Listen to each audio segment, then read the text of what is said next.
In the beginning there was only joy. No watches, no expectations, just the quiet dance between hand and heart.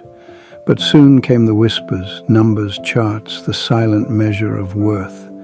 As others' lights grew brighter, their own began to dim. Frustration cracked the silence.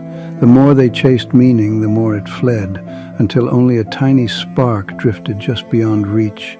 Then stillness, no noise, no counting, just a tired breath and a single beam of light.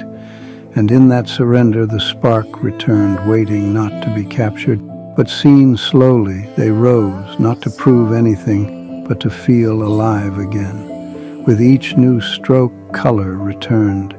Beauty always finds the hands that honor the work. In the end, the canvas glowed with a simple truth. I create not to win, but to grow. I do not chase luck. I honor the craft.